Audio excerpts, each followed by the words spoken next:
그 사람이나 사물을 보면 원근 시각에 따라 달라지죠. 멀리서 보면 아름다워 보이는데 가까이 보면 별것 아닌 그런 모습을 많이 봅니다.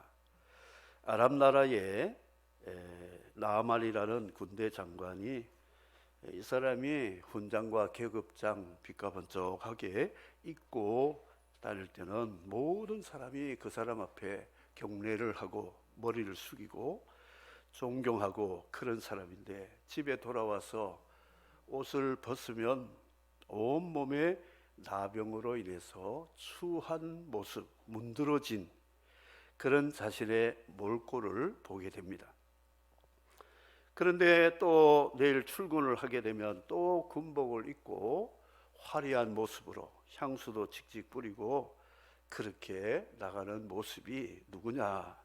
바로 저와 여러분의 모습이다 하는 것이죠.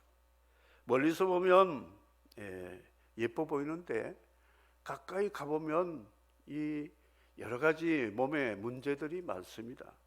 특별히 요즘 서면에 다니는 사람들 보니까 리모델링을 많이 해가지고 굉장히 수리를 많이 했더라고요. 그게 진정한 미가 아니라는 것이죠. 하나님 보시는 것은 나만이 집에 가서 군복 벗고 그냥 벌거벗은 몸으로 있는 그 자체를 하나님 보신다는 거죠. 생얼굴, 화장도 안 하고 있는 모습 그대로 하나님은 기뻐하신다. 그래서 어쩌면 새벽기도 나오시는 성도를 보니까 화장을 거의 안 하시더라고요. 자다가 깨가지고 교회 오시니까 생얼굴 그대로 기도하는데 어쩔 때는 눈물도 흘리고 말씀을 경청하며 아멘하는 모습을 보면서 이 모습이 아닐까. 하나님 보시는 모습은 생얼굴이다. 부산 이야기 잘 아시죠? 외왕선언이 5, 6도에 오면서 밤에 오니까 부산이 홍콩처럼 번쩍번쩍거린 거예요. 아침에 이제 배에서 일어나서 부산 항을 한번 보려고 쭉 보니까 불 꺼진 부산 항구, 영주동, 초량, 달동네, 산동네 집들만 다닥다닥 붙어 있고 건물이 간데 온데 없는 거예요. 이게 부산 맞아? 어젯밤에 본 홍콩 같은 부산이 맞아? 실망이 되는 거죠. 사람이 멀리서 보면 직분, 직위, 그 사람의 배움, 가문, 소유 뭐 이런 것을 보고 사람들은 와 괜찮다 하지만 하나님 보시는 관점은 가까이에서 보면 너나 나나 도토리 키재기고 교만하고 잘난 척 떨 필요가 없는 인간들이다 하는 것이죠. 예수님이 예루살렘 성을 오셨습니다. 공식 메시아 공식 행사가 세례요한 때의 세례받음으로 하나님이 하늘에서 내 사랑하는 아들이다, 내 기뻐하는 자다, 저의 말을 들으라 하면서 성령을 비둘기같이 부어주신 그것이 메시아 대신 예수님의 첫 번째 공식 행사였습니다. 두 번째는 3년 만에 이제 예루살렘에 하나님이 정해주신 만왕의 왕, 유대인의 왕으로 오시기 위해서 먼저 십자가의 죽으심을 통하여 그 일을 이루시기 위해서 예루살렘에 입성하시는 그 행사가 두 번째 공식 행사였다 하는 것이죠. 이 두 번째 행사를 보면 나라의 왕이나 통치자가, 대통령이 국빈 방문을 하게 되면 경호원들이 한 달 전부터 그 나라에 가서 경호 이 동선을 다 샅샅이 뒤져가지고 철저한 안보 이 보안을 위해서 동선을 다 이렇게 예정하고 있습니다. 심지어 한국 대통령이 해외 가면 제주 삼다수를 747 특별기에 가득 태워가지고 한국 음료까지 마시는 준비까지 하고 있다는 것이죠.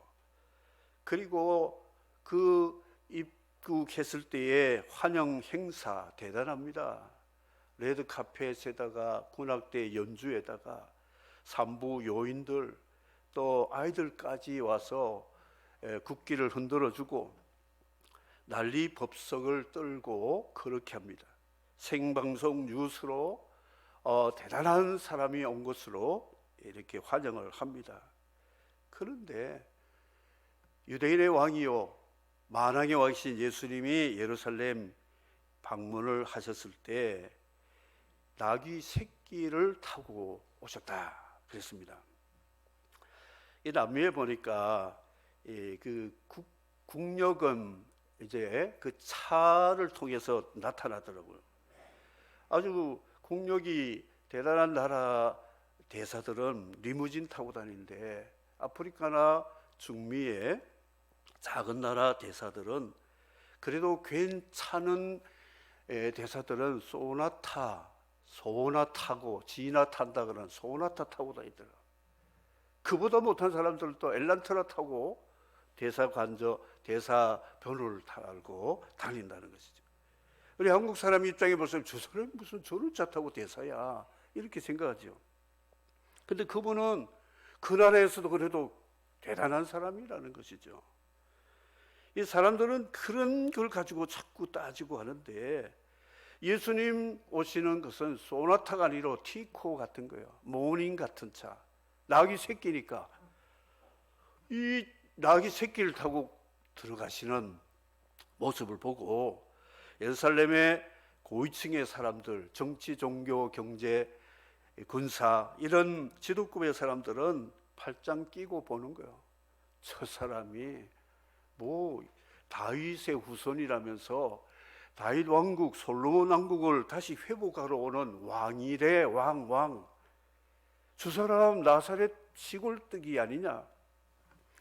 저 사람 지금 한 일이 뭐냐? 제자들 몇 사람, 애들 몇 사람 와서 종려가지 들고 호산나 호산나, 이 말은 한국말로 번역하면 대한독립 만세, 대한이스라엘이 아니고 대이스라엘 만세, 그 말입니다. 호산나, 왕이여 우리를 구원하소서, 로마의 세력에서 우리를 독립시켜서 다윗과 솔로몬의 영화를 회복시켜 주소서, 대한독립 만세. 그런데 그것도 독립군인들 뭐 무기를 무장하고 이런 것도 아니고 아이들 제자들 이렇게 허름한 사람들이 겉옷 깔아주면서 카페트 대신에 이런 모습을 보고 어떻게 왕으로 인정할 수 있겠습니까? 참 비아냥거리고 조소하고 코웃음치고 이렇게 하는 모습입니다. 주님이 여리고에서 삭개오 집에 1박 2일 하시고 구원하시고 이제 약 20km, 24km 정도 됐다는데 베다니 여기 하루 종일 그 당시 걸어서 다니시니까 하루 종일 걸어서 베다니 집에서 거기서 하루 쉬시고 3km 되는 벳바게에서 예루살렘 성까지 3km 정도를 행진을 하시는데 그 당시 6월절은 디아스포라들이 다 예루살렘에 모이기 때문에 약 역사학자들의 말로 하면 부산 시민 정도 270만 300만 이런 사람들이 그 좁은 예루살렘에 북적거리면서 절기를 지키러 모인다고 합니다. 그러니까 부산 인구 정도의 사람이 좁은 예루살렘 성에 모였으니까 밟히는 게 사람이잖아요. 그런데 볼거리가 없는데 나귀 새끼 타고 뭐가 이상한 소리 호산나 독립만세 하면서 오니까 저건 뭐야, 구경꾼들이 더 많아지게 되는 것이죠. 예배 보러 간다 하지 마세요. 예배는 구경이 아닙니다. 예배 보고 왔다. 그럼 뭘 보고 TV 드라마 한 편 보고 왔냐? 예배 드리고 왔다니. 드린다는 거는 자기를 죽이는 거예요. 예배 시간에 여러분, 저와 여러분이 죽는 시간입니다. 한 사람 죽었습니다. 예배 시간은 내가 죽는 시간이다. 한 20명 죽었네요. 예. 예배 시간은 내가 죽는 시간이다. 다 죽었습니다. 큰일 난대요. 죽는 시간이에요. 죽어야 돼요. 그게 드리는 거예요. 제사 드린다. 구약시대에 양 살립니까? 죽여가지고 피 흘려가지고 각을 떠서 씻어가지고 제단에 불태워가지고 죄만 남아야 되는 거예요. 그래야 하나님이 그들을 예배를 받으셨다, 흠양하셨다, 그렇게 말씀하고 있죠. 예배 드리고 나가서 화내고 짜증내고 자기 열 다 받았다고 막 이렇게 화풀이하고, 그건 예배가 본 사람들이 그런 거예요. 본 사람, 예배 본 사람. 예배 잘 드리고 나서 가족이 차 타고 가면서 말 몇 마디 하다가 부부싸움하는 가족, 그 예배 보고 온 사람이잖아요. 예배 드리고 나서 가면서 할렐루야 찬양해야지 부부싸움하면서 차 타고 가면 이게 예배 드린 겁니까? 본 거지. 예배 시간 다 됐는데 늦었다고 왜 빨리 일어나지? 시간 다 됐는데 하면서 예배 시간에 오면서 부부싸움 차 안에서 시큰하고 예배 드리면 되겠어요? 됩니다. 괜찮아요. 그거 죽으면 되니까 그 시간에. 죽는 거예요. 죽는 거. 이것이 주님이 예루살렘에 오신 목적인데, 죽으러 오셨잖아요.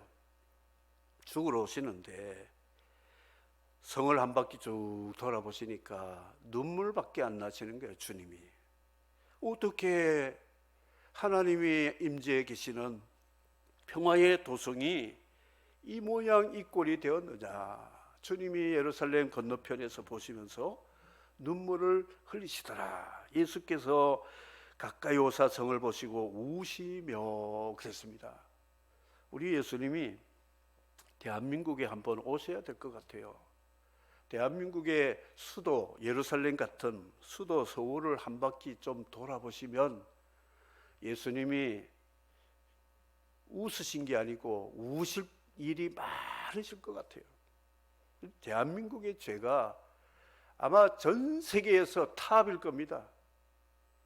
저 삼국의 아프리카, 남미, 아시아 그 산골에 사는 그런 사람들 죄라 그래봤자 수준이, 죄 짓는 수준이 아주 유치한 수준이에요. 우리 대한민국 사람들 죄는요 아주 고차원적인 죄입니다. 안 지은 척하고 어마어마한 죄를 짓고 있는 것이 우리 대한민국 실정입니다. 뉴스를 보시면서 여러분 어떻게 느끼십니까? 한국 땅의 죄는 말로 다 할 수가 없습니다. 소돔 고모라 같이 하나님의 심판의 불이 바로 가까이 떨어질 만큼 어마어마한 죄가 쌓아가고 있다는 것이죠. 죄의 값은 사망이요, 하나님의 은사는 그리스도의 용서로 주시는 복음이라고 로마서에 말씀했는데, 죄가 있으면 피 흘림이 있게 됩니다. 죄값은 사망이니까.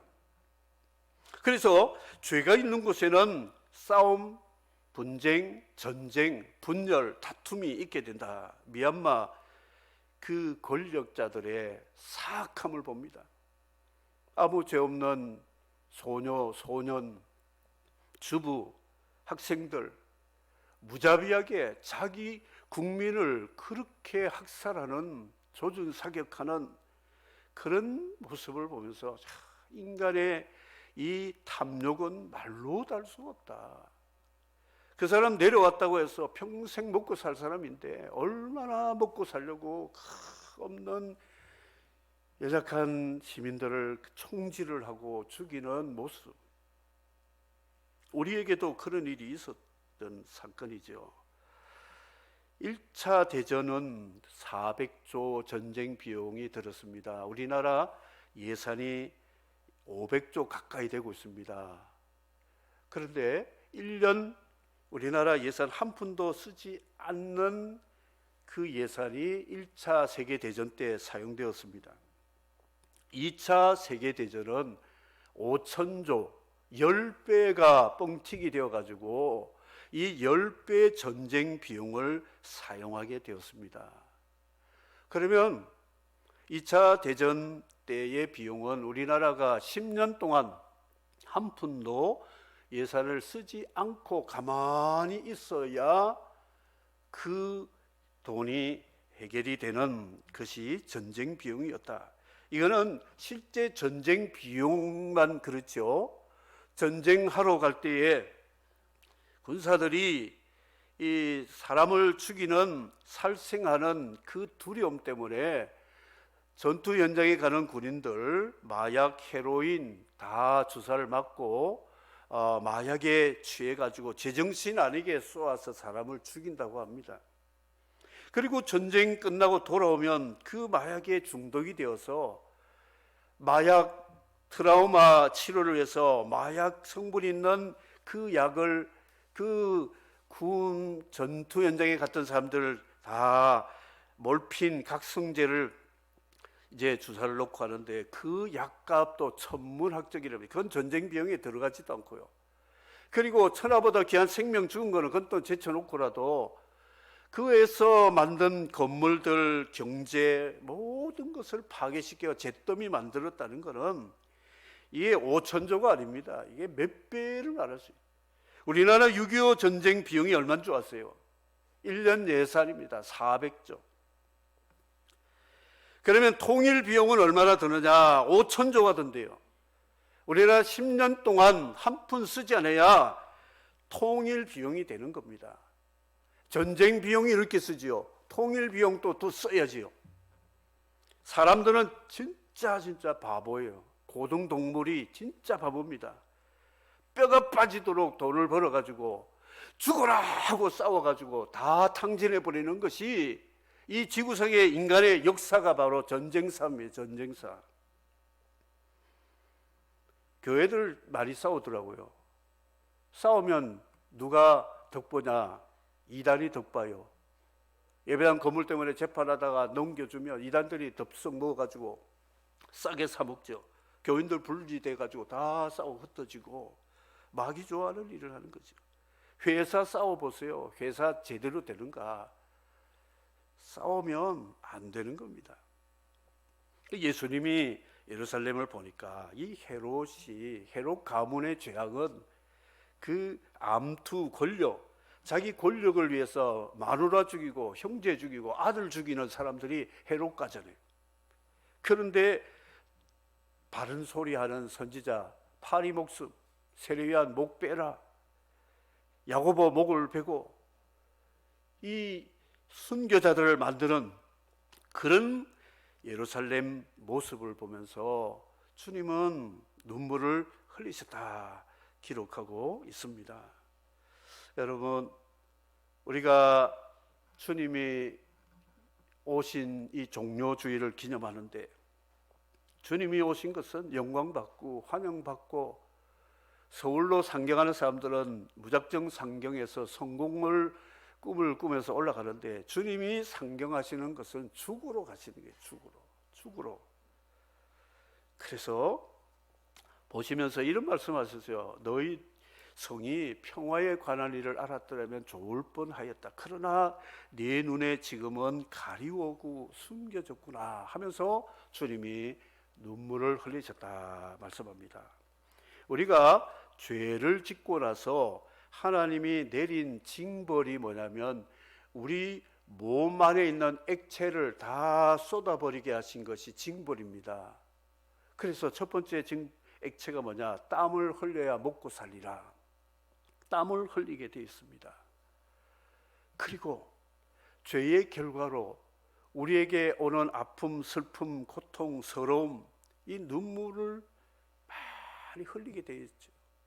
그 눈물을 흘릴 때마다 주름살 하나씩 늘어갑니다. 몸은 노쇠해 가게 됩니다. 여인이 해산할 때 물과 피를 쏟습니다. 그 고통, 마지막 액체는 피를 흘려요. 죽음, 생명은 피라고 그랬는데 죽었다는 말은 이제 기능을 잃어버렸다는 거죠. 피 흘렸다. 그것입니다.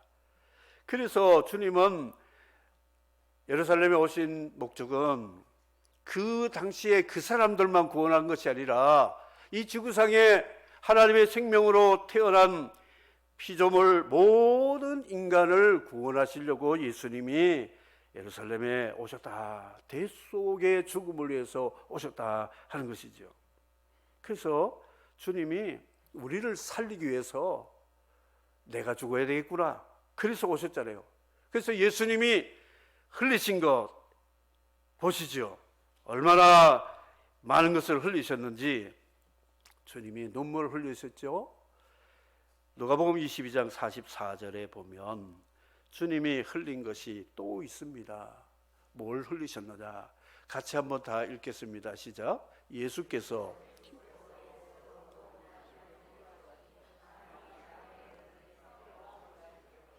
성경 읽을 때도 좀 힘쓰고 애써 좀 읽어보세요. 그냥 국어책 읽듯이 예수께서 힘쓰고 애써 더욱 간절히 기도하니 뭘 이렇게 피를 좀 넣어가지고 좀 그때 상황에 몰입해가 한번 읽어보세요.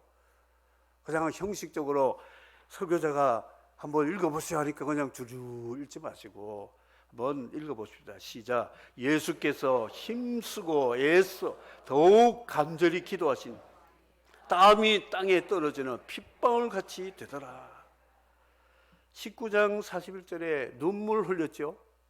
겟세마네 동산에서 죽음을 바로 십자가 앞에 두고 간절히 기도하시니 땀이 땅에 떨어지는데 핏방울 같은 땀을 흘리셨다. 그렇게 말씀하고 있습니다. 예수님 다 흘렸어요. 죄인들이 흘려야 되는 몸 안에 있는 액체를 다 뽑고 가셨습니다. 십자가에 남아있는 물까지도, 체내의 물까지도 로마 군병이 창으로 찌르니까 옆구리에서 물과 피가 다 쏟아지더라. 요한복음에 한 방울 남기지 않고 다 쏟으신 주님 때문에 내 속에 지금 피가 있고 눈물도 아직도 있고 아직도 땀 흘릴 수 있는 에너지가 있음을 믿으시기를 바랍니다. 악인들은요, 자기 눈물, 핏방울, 땀을 한 방울도 흘리지 않습니다. 악인들의 악함이 무엇인가? 자기는 자기만 살려고 남에게 땀을 흘리게 만들어요. 그리고 자기 살려고 남을 피눈물 나게 합니다. 남에게 눈물 나게 하는 사람은 그 사람 죽을 때 피눈물 난다 그런 말 하잖아요. 남 땀 흘리게 하면요 병듭니다. 자기 땀 흘리면 병 별로 안 걸린대. 자기는 팔짱 끼고 명령, 자 이거 해 저거 해 명령만 하는 사람들은 땀이 몸 안에서 배출돼야 되는데 거기다가 땀 날까봐 또 에어컨 빵빵 틀어가지고 여름에 막 시원하게 있고 밖에 있는 사람들은 막 땀이 나가지고 그 시킨 걸 일을 하느라고 정신없이 일을 합니다.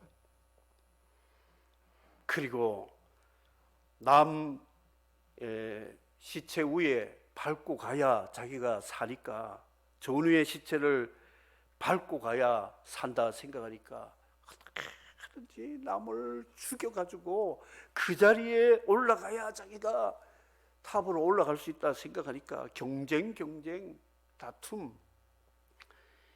이 사람들이 시편의 1편에 나오는 죄인, 악인, 오만한 자. 하나님이 그 사람 마지막에는 티끌같이 바람에 나는 겨와 같이 될 것이다. 하나님이 인정하지 않으며 의인의 회중에 들지 못하게 하리로다 그랬습니다. 여러분, 주님이 우리를 위해서 흘리신 땀과 눈물과 핏방울을 이 고난 주간에 여러분 좀 생각하시고 주님처럼 흉내라도 좀 내면서 땀 흘리는 수고와 눈물과 자신을 십자가에 못 박아 죽게 하는 그런 믿음을 가지고 십자가를 바라봐야 된다는 것이죠. 귀신 들렸다 그러죠. 하나님의 영이 없는 사람들은 다 귀신 들려 있습니다. 악한 영이 그 속에 다 지배하고 있어요. 그래서 예수 믿는 것은 뭐냐? 우리 속에 있는 이 더러운 영을 추방시키고 거룩한 영, 성령을 받아서 성령이 나를 다스려 주시는 것을 성령 받은, 세례 받은 하나님의 자녀임을 믿으시기를 바랍니다. 예수 믿는 사람을 하나님의 신을 받은 자라고 주님 말씀했거든요. 그러니까 이 고난주간, 특별히 종료주간에 여러분들이 영접을 하셔야 돼요. 누구를 영접해야 되느냐? 나를 위하여 눈물, 땀, 피 다 흘려주신 고마우신, 감사하신, 은혜로우신, 놀라우신 그분을 마음속에 믿음으로 영접하시기를 바랍니다. 주여 내 마음속에 들어오십시오. 들어오십시오. 그래서 남에게 눈물 나게 하고 남 땀 흘리게 만들고 남을 피 흘리게 만드는 이 더러운 죄악을 용서하시고 이 악한 영은 쫓아주시고 주의 영으로 내게 충만하게 해주십시오.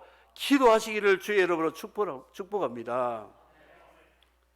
그냥 1년에 한 번 3월달, 4월달 되면 종료주일, 부활주일, 고난주일 스케줄 따라 움직이는 것이 아니죠. 여러분, 일주일 동안에 고난주간 1년에 한 차례인데 매일 해도 부족하지만 그래도 기념이 있잖아요. 기념식. 그래서 고난주간에는 어른 할 것 없어요. 애들도 죄인이고 어른도 죄인이고 청년도 죄인이고 장년도 죄인이고 다 죄인이니까 내가 살려면 주님 앞에 나와서 울어야 됩니다. 살려달라고. 땀이 빗방울처럼 눈물이 흘리면서 주님의 구속의 은혜를 고백하면서 영접하면서 살아가는, 특별히 고난주간 우리 새벽기도 여러분 좀 생각 좀 해보세요. 주님의 은혜, 내가 그래도 빈대도 낯짝이 있다는데 주님 나 위해서 이렇게 희생하고 고난주간에 그토록 고난 받으시고 마지막 십자가 피 물방울까지 다 흘리셨는데 이거 좀 피곤하다고 잠 더 자야 되겠다고 하지 말고, 요즘 알람시계 잘 되어 있어요. 1차, 2차, 3차까지 다 됩니다. 마귀의 아주 이 주특기는 뭐냐면 그 정치 구단처럼 핑계 구단입니다. 이 마귀 영을 받은 사람들은요, 핑계가 아주 대단해요. 구단입니다. 구단. 우리가 상상 못하는 핑계를 가지고 빠져나갑니다. 주일인데 지난주는 어떻게 안 보이시대요 하면 뭐가 그렇게 핑계 많은지 또 시나리오 쓰고 드라마 작가처럼 뭐가 뭘 나오는 게 많아요. 한마디로 그냥 잘못했습니다. 내가 믿음이 없어 그렇습니다. 그래야 되는 거예요. 하나님 앞에 우리 기도해야 돼요. 기도. 지금 나라를 봐도 그렇고 세계를 봐도 그렇고 우리 자신을 봐도 그렇고 다 그랬어요. 주님이 오셔서 예루살렘 보니까 그야말로 호수아나 호산나 우리를 구원하셔서 여호수아 이름의 추격형인데 호수아나 호사한나 호사한나 찬양 있죠. 이 나라를 호산나 해 주십시오. 기도해야 됩니다. 이 나라가 어떻게 갈지 아무도 모릅니다. 하나님 앞에 우리 부르짖어야 됩니다. 평등 법안이 이제 가결되면 남자들이 여자 화장실에 쑥 들어가도 말 못합니다. 아저씨가 왜 남자인데 여자 화장실에 들어왔어요? 그러면 나 여자야 그러면 끝나는 겁니다. 여성들이 또 남자 화장실에 쑥 들어가서 아니 아줌마 왜 이렇게 남자 화장실에 와요? 나 남자요. 그러면 끝나는 거예요. 세상 요지경 세상입니다. 소돔 고모라 같이. 여러분 대한민국을 위해서 정말 기도하시고 북조선을 위해서 기도하시고 이 열방 나라를 위해서 그 미얀마를 위해서 저는 새벽에 기도하는데 참 가슴이 메어지는 거예요. 저게 우리나라라고 생각하면 얼마나 저게 그 7살 난 소녀 그냥 가다가 그냥 맞아가 죽었다고 그 어머니가 우는 거를 제가 그 뉴스를 보면서 가슴이 메어지더라고요. 그래도 강대국들은 다 이해관계가 있으니까 할 말도 못하고 입을 딱 닫고 죽는 거는 그 약자들밖에는 죽는 게 없다는 것이죠. 기도해야 됩니다. 하나님 하나님의 공의가 살아계신다면 이 땅을 주님 평화를 주십시오. 평화는 뭐냐? 죄를 없애는 거예요. 죄 없는 예수님이 평화를 위해서 주님이 평화 이 투자를 하셨는데, 전쟁 비용보다 더 많이 드는 게 평화 비용이라고 그러는데, 주님의 평화 비용은 한 푼도 안 들었습니다. 나귀 새끼 빌렸지요. 카페트는 뭐 제자들이 다 걷어서 깔아줬지요. 그리고 망국기 이거는 뭐 종료가지 흔들었지요. 그냥 뭐 호산나 만세 했지요. 돈 한 푼 안 들었습니다. 근데 든 것은 주님의 땀, 눈물, 피 흘리심으로 우리를 위하여 죽으신 대가를 지불해서 이 주님을 마음에 영접하고 믿는 하나님 나라 백성들에게는 샬롬이 우리에게 임하게 되었음을 믿으시기를 바랍니다. 여러분 마음속에 샬롬이 있습니까? 평안이 있습니까? 생명이 있습니까? 주님이 오신 목적이 바로 거기에 있다는 것이죠. 호수아나 교회를 위해서 기도해야 됩니다. 성전에 와서 보니까 이 병원이 환자들을 살려야 되는데 병원의 의사들이 더 중환자가 되어버렸어요. 그러니까 환자들이 응급실에 가서 들어누워 있는데도 환자들이 다 들어누워 있는 거예요. 의사들이, 간호사들이. 예루살렘 교회가 그런 모습이었어요. 제사장, 장로, 서기관 이들이 백성들을 살려야 되는데 거기서 상업, 장사, 강도, 구렬이 되었다고 주님 막 채찍질 하셨잖아요. 교회가 교회 기능을 다하도록 솔로몬 성전 사용 설명서가 열왕기서에 있잖아요. 이 성전 사용 설명서대로 되지 않았어요. 매뉴얼대로 되지 않아서 주님이 막 채찍질 하신 것을 봅니다. 그런데 다행히 호수아나 패밀리, 호수아나 가정이 나타났습니다. 주님이 자주 가셨던 베다니의 나사로, 마르다, 마리아 삼남매 집에 들어가셨습니다. 그런데 이 마리아가 말씀 잘 듣더니 그가 농장에서 옥합을 가지고 와서 깨트려 가지고 주님 머리부터 발끝까지 주님 바르고 쏟아 부으면서 눈물로 주님 발을 닦아드리는 이 모습, 눈물이 남아 있었어요. 그리고 땀의 결정체가 재물이잖아요. 그 값비싼 재물을, 옥합을 통째로 깨가지고 주님 몸에 장례를 위해서 다 쏟아 부었습니다. 눈물을 흘렸습니다. 자기를 위해 대신 죽으실 예수님을 생각하면서 그 마음속에 눈물로 옥합을 드린 이 가정 살아 있었습니다. 그래 그나마 살아있는 가정들이 있었어요. 삭개오 탐관오리 세리장인데 예수님 만나고 나서 그가 가난한 사람들에게 재산 절반 팔아주고 이 탐관오리로 부정축제한 거 4분의 2 정도, 4분의 1을 다 갚는 4배나 갚겠습니다 이렇게 고백한 삭개오라는 사람이 살아 있었어요. 여러분, 교회와 나라에 희망이 없어도 가정 한 가정 살아라면 이 룻 한 가정, 한나 한 가정 때문에 나라가 살았다는 것을 보면서 여러분 가정 중요시 여기십시오. 여러분 가족들이 살아있으면 희망이 있습니다. 가정이 죽으면 교회도 희망 없고 나라도 희망이 없어요. 우리는 국가가 살아야 교회도 살고 가정도 산다고 하는데 아닙니다. 가정이 살아야 교회가 살고 교회가 살아야 국가가 사는 줄 믿으시기를 바랍니다. 국가가 왜 전쟁 나가지고 파산되고 없어집니까? 가정이 다 망했기 때문에 사사시대에 교회가 망하면 국가도 망하게 됐어요. 우리 똑바로 생각합시다. 1순위가 뭔지. 기독교인의 가정들이 소금과 빛의 역할을 해서 정신 차리고 살아있으면 희망이 있는 겁니다. 희망이 있어요. 여러분 가정을 위해서 우시기 바랍니다. 주님이 따라오는 여성들에게 나를 위해 울지 말고 너와 자녀를 위해서 울라고 그랬습니다. 그 말씀은 한 가정이라도 살아있으면 이 나라 소망이 있다, 그런 말씀이라는 것이죠. 우리 자녀들 다 어디로 갔습니까? 다 어디로 갔어요? 다 세상으로 도망가지 않았는가요? 피눈물 나면서도 자녀들 끌어와야 됩니다. 다음 세대에 살려면 데리고 와야 돼요.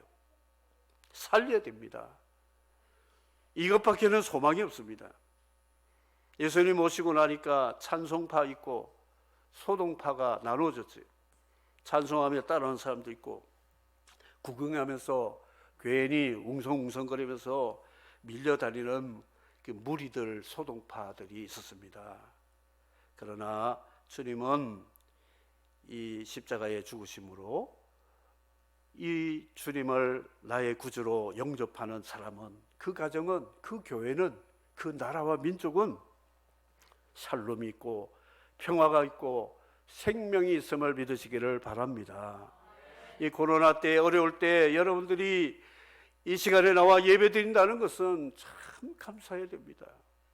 북한에 예배 못 드립니다. 중국 제약교회 예배 못 드립니다. 지난주도 영상이 하나 왔는데 노인들이 와서 그냥 노인들 이제 천국 갈, 요단강 건너갈 열 몇 명이 앉아서 요단강 건너와 차장 부르는데 공안들이 와서 다 잡아가고 문 폐쇄시키고 그러대. 그분들 좀 놔둬가지고 천국 잘 가도록 해주면 얼마나 좋겠어요. 세상은 그런 세상입니다. 오늘 말씀을 맺도록 하겠습니다. 기회 있을 때 놓치지 말고 예수 잘 믿어야 됩니다. 잘 믿어야 돼요. 나중에 가슴 치고 피눈물 흘리면 안 돼요. 예수님 피눈물 흘리면 안 됩니다. 여러분, 한 주 동안에 내가 예수님 눈물 얼마나 흘렸는가, 예수님 피를 누구 때문에 흘리게 했는가, 예수님 그토록 눈물 흘리신 그것이 누구 때문인지를 생각하고 내가 가슴치고 울면서 피땀 흘린 주의 은혜로 기도하면서 주님 앞에 나아가서 주님 오소서 영접하는 호산나, 여러분 한 주 동안에 기도할 것은 호수아나 예수, 호수아나 우리 가정, 우리 교회, 우리 민족 나라 살려달라고 이거 기도하면 반드시 들어주시고 역사해 주심을 믿으시기를 바랍니다. 좀 더 한 주 동안에 우리 좀 웃는 것보다 울면서 주님을 더 가까이 하는 종료주일 고난주간에 여러분에게 큰 은혜와 샬롬이 있기를 주님의 이름으로 축복합니다. 아멘.